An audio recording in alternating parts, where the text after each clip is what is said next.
Hi guys, welcome back to my channel. Today I'm going to be doing my top 5 books that I've read, and I'm also going to tell you what books I'm reading currently. Just to give you some suggestions if you like to read, what I like to read. Some suggestions on what to watch. Got my amazing musical theatre / it posters up there, as you know. I love musicals, so gotta have some musicals in my bedroom. Okay, so book number 1, a classic, kept me awake all night every time I read it. Susan Hill's The Woman in Black.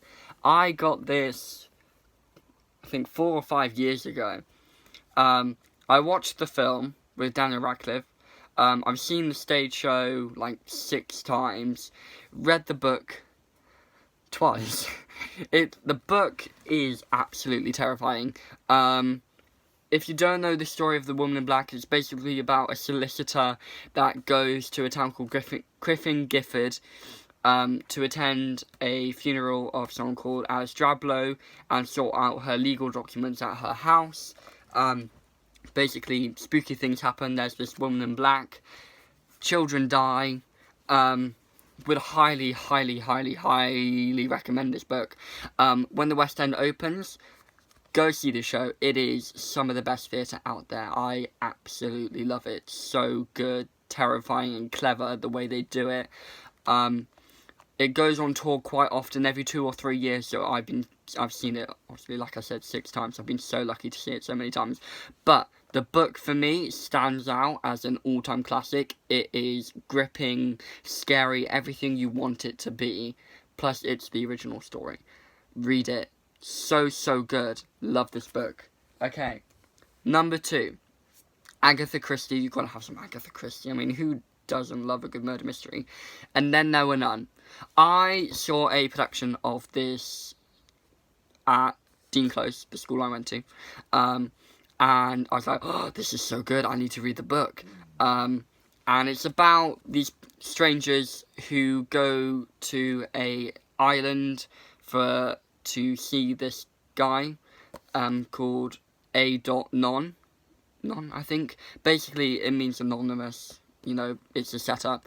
But they all get killed off according to this nursery rhyme. And then there were none. But there is a twist at the end. The twist, when I saw the show, I was like, wait, that's not possible. That can't happen.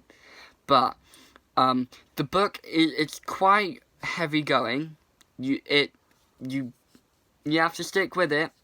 But once you get to the end, you're like, wait, what? How? What? I love Agatha Christie. I've read a lot of her books. I've seen The Mousetrap, seen a couple of the films, the TV series, but for me, this is my favourite book she's written. It's one of the best for her, I think she's written. Kept me gripped. Didn't keep me awake at night because it's not really horror, but I think it was just so clever the way it was done. Okay. Number 3, going back to horror, as you can tell, I love horror. Stephen King's Carrie. I got this for my birthday a couple of years ago, and I loved it. Did not disappoint.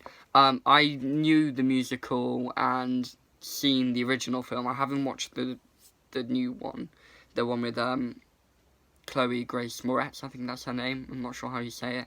But story of Carrie is that this girl, she has been brought up in this Christian household with her mother, who's very religious, but she develops like telekinetic powers, like moving things with her mind. She's bullied at school, and these kids play a prank on her at the prom, basically by pouring pig's blood on her, because they all had this prank at Carrie right at the start of the book, where they were not being very nice to her. Because she was on her period for the first time and she didn't know what it was. And things happen, like, there's lots of death. But it was really interesting because the way this book is done, it goes from the story to stuff that's happened after, stuff from a book. It's like a fictional book or about telekinetic powers and stuff. But the writing in this, it's so unique and it's so clever. That's why I read it really quickly. I think it's only like it's 248 pages. It's not that much. Plus the writing's quite big. I would highly recommend this book if you like any of Stephen King's like books or anything, or if you just like a good horror read.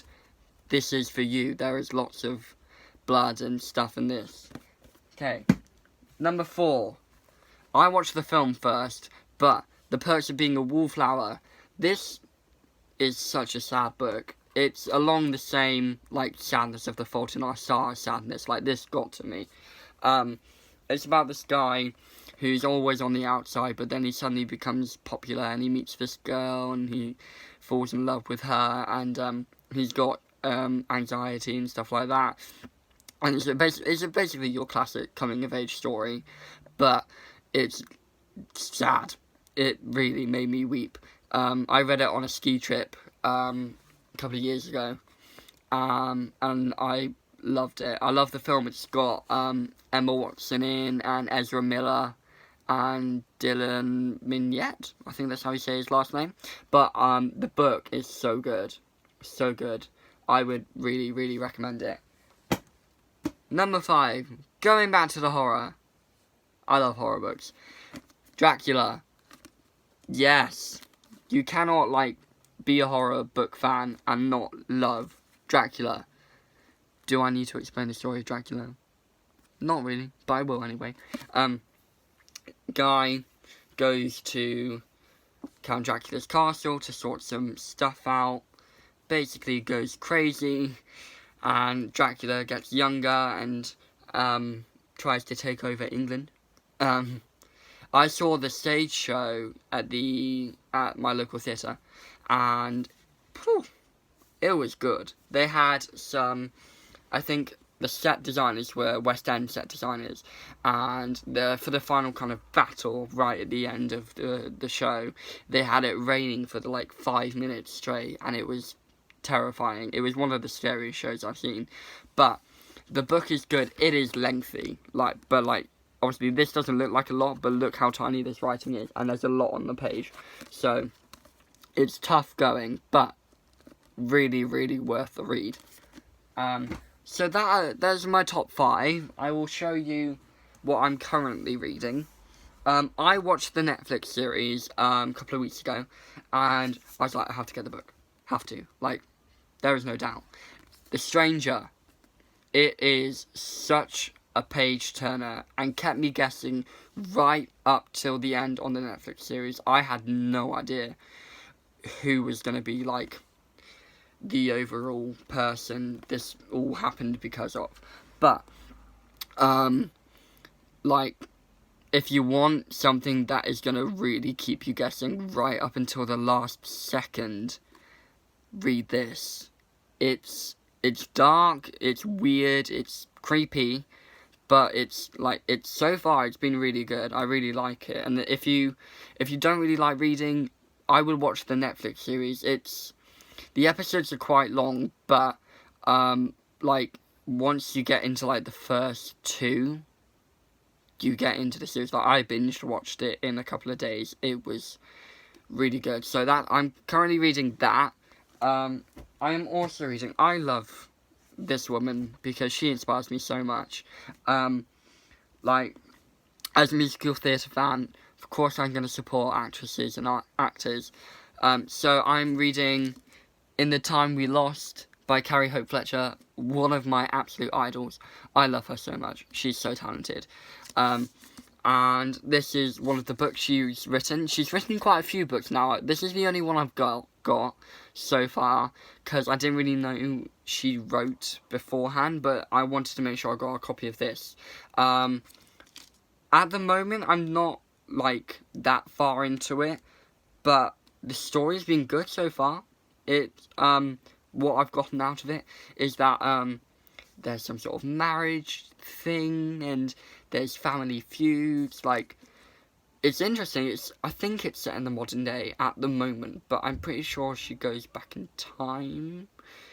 Not 100% sure, but it is a really good read at the moment. It came out I think last year in 2019.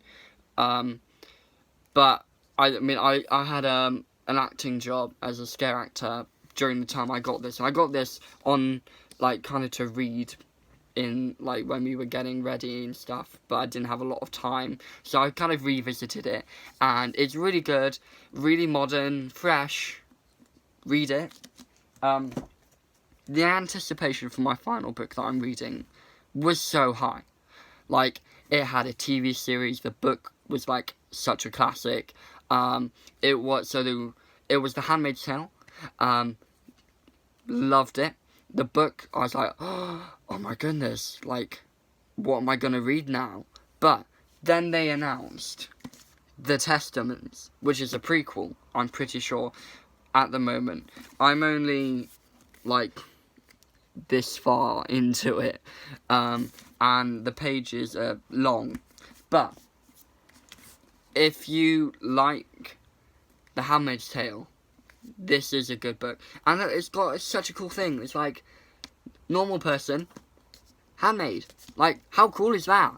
But Margaret Atwood, she's a great writer. She knows what she's doing. She's been in it for a while. So I'm reading that. It's a prequel.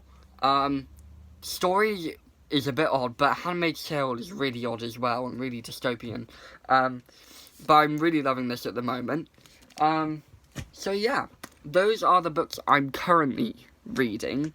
I have a few more I could review for you, or, like, suggest. I'll just get a couple for you. So I got Monster Calls, quick, easy read, loved it. What else? Stephen King again, Misery, old classic, great book. Read it. That one, if you like gory stuff in books, that is the book for you. And for my fellow actors out there, if you have not read this book already, where have you been? It's written by Andy Nyman. It's called The Golden Rules of Acting That No One Tells You. These, like, rules or, like, pieces of advice are so good. He really knows what he's talking about. He actually wrote Ghost Stories, the play, and he was in the film, he was in the show. So he knows what he's talking about. Like, if you're an actor and you haven't read this book, you need to go out and read it because it's so good. So that is it for today.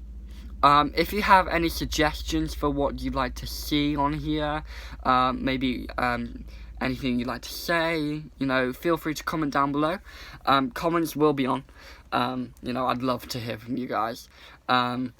So yeah, any suggestions, anything you'd like to suggest or ask, or if you have any questions for me, comment down below. Yeah, so if you like this video, give it a like, and I shall see you in a couple of days. See you guys.